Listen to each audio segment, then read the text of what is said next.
So guys, y'all know that we've been working with the brand 3 new units for 217 and 14, or 27 and 14 that have the 0 RPM. It's all about the environment, lower cost emissions, lower maintenance cost, and lower engine hours. So we, as the world is moving and progressing, so are we in the fire service. We have the new system on here. It's called the SCFR Zero RPM system. Okay, so there are currently 3 units, 2, 7, and 14 will be going in service within the next few weeks, and those are the only 3 units that will have them. We have 3 more units coming in May that are going to be the same exact thing. Short of this system being added to the units, these units are identical to what you guys have in the field. There's no other changes to the units other than the 0 RPM.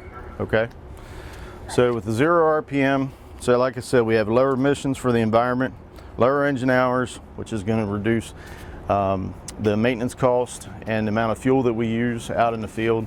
And it's also going to help you all out when you're on calls, because basically this unit is set up so that it will run every option that you have on the unit, just without the engine running, wasting fuel, causing the environmental impacts. So this unit that's in your compartment here, where your SCBA and your gear is going to be, and your irons, is behind that diamond plate cover. We added this diamond plate cover just because we know that things are going to happen. We don't want to drop an SCBA on the unit and to damage it. It's a very expensive unit. However, you don't have to worry about that because we've taken care of all the precautions for it.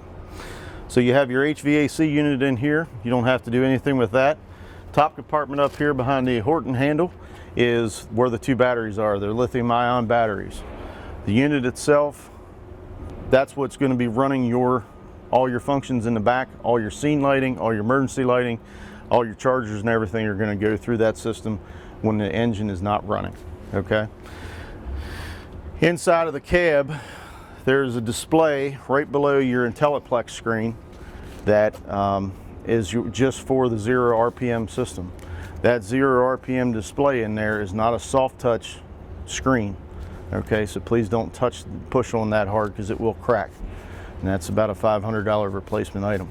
So we need to make sure that, you know, we're not doing anything with it. If we dump anything on it, a drink, by any chance, just wipe it off quickly. Okay? When you go to start the unit, some of you have noticed the newer units, when you go to start them, there's a lag in the ignition. You turn the key to the start position. It's a little bit of a 2-second delay, and then it finally starts. Okay, well this here is going to be a little bit longer than that. When you put your key in, turn it to the run position, let it sit there for a couple seconds, 3, 4, 5 seconds. Hold your key, about 3 seconds, it should start. Okay, when it starts, it's going to power up all the units. It's going to power up the IntelliPlex for the Horton system, and it's also going to power up the 0 RPM screen.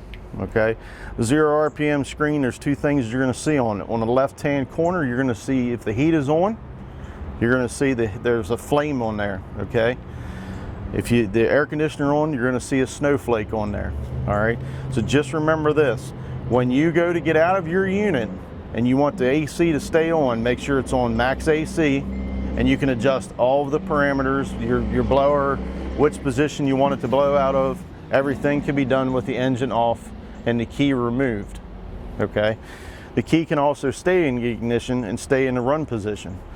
The truck, when you pull up on the scene, is going to go into a what they call a charging mode, and it's going to do a 5-second countdown, and when it does, it's going to shut the motor off, but all of your functions are still going to remain the same. All of your battery chargers, all your suction units, anything that is run off of the system in here is going to work. Well, just like the truck is running, so nothing changes. When you pull up on the scene, put the truck in park, put your parking brake on. Okay, the truck will go into its mode. As long as the batteries are charged up, it'll go into its shutdown mode, and you'll be able to do what you need to do on the scene.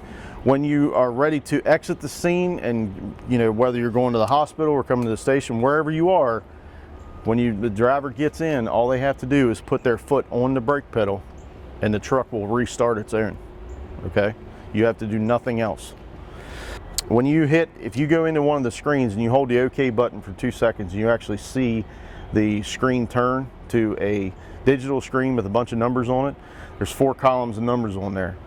The first column will turn. The second and third, or sorry, third and fourth columns will turn green and when they're all active, depending on what function is being used in the truck.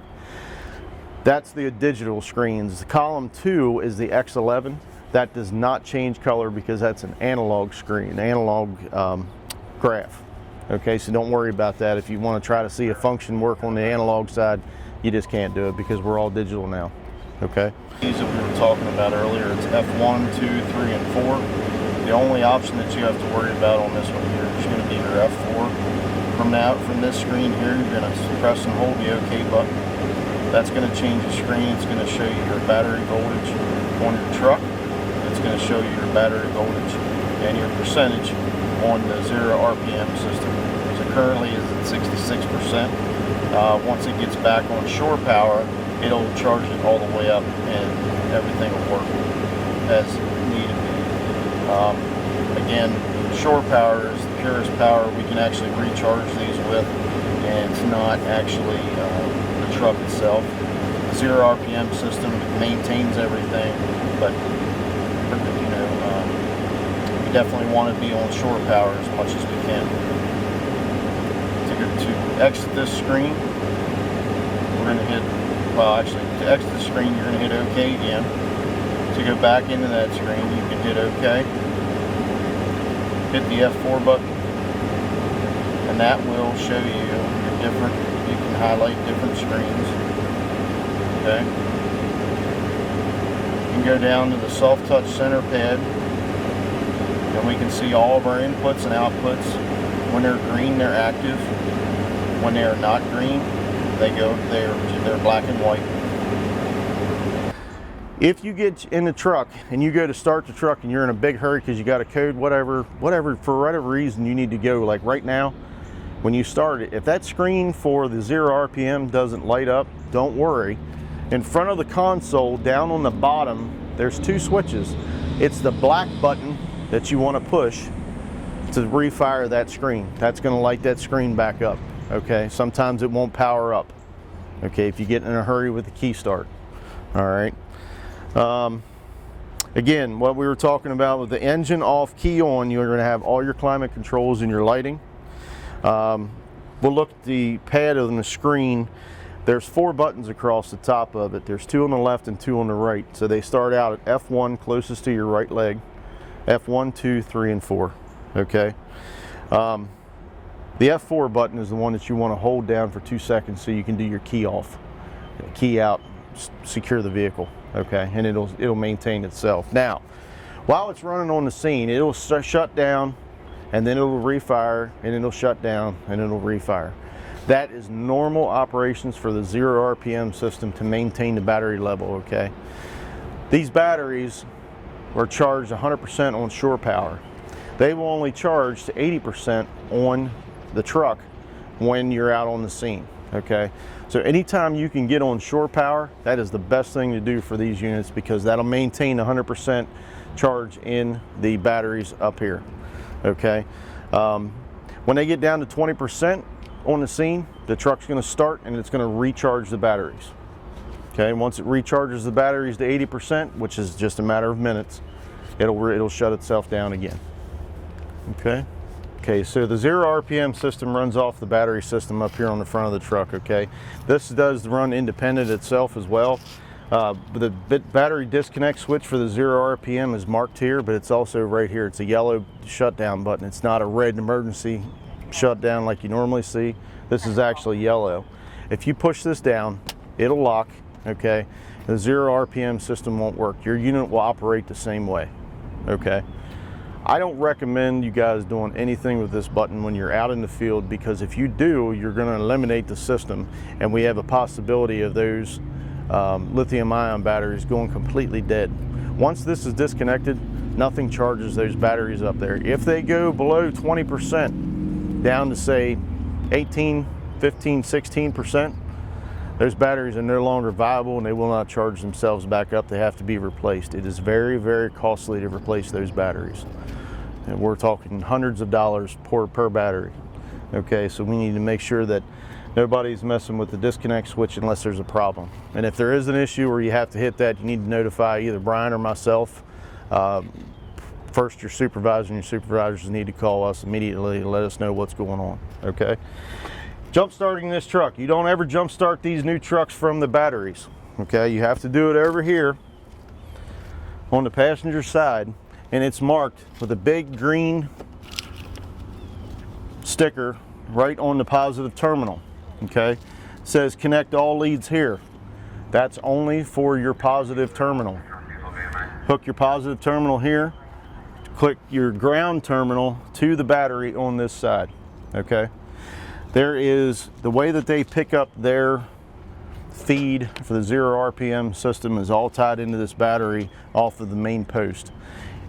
When you jump start this thing, it's kind of like welding on a truck.